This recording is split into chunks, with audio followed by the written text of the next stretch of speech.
Nagsimula man sa Cebu, pinagdiriwang din sa iba't ibang bahagi ng bansa ang pista ng Santo Niño. Kanya-kanyang bersyon pa nga ng mga selebrasyon ng ating mga kababayan.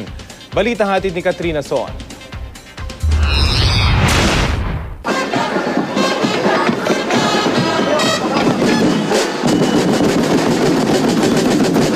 Base sa kasaysayan, panahon pa ng mga Espanyol, nagsimula ang debosyon ng mga Pilipino sa Santo Niño.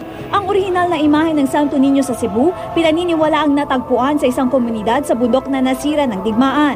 Dinala ito sa simbahan na kilala ngayong Basilica del Santo Niño.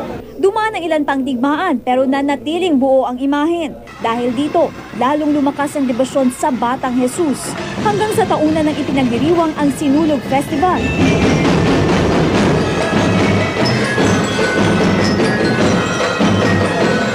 Ang Grand Parade kahapon ay dinumog ng mga residente at turista. Nakisaya rin ng GMA Network. Sumakay sa Kapuso Float si primetime Queen Marian Rivera at katambal niya sa soap operang Carmela na si Alden Richards. Ang okasyong ito ng mga Cebuano, naging inspirasyon na rin ng pista ng Santo Niño sa iba pang bahagi ng bansa.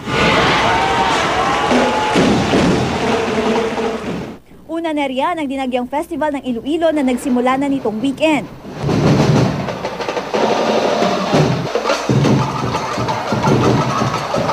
Sa Ati-Atian Festival naman, nagpupugay sa Santo Niño ang mga taga-Kalibo Aklan.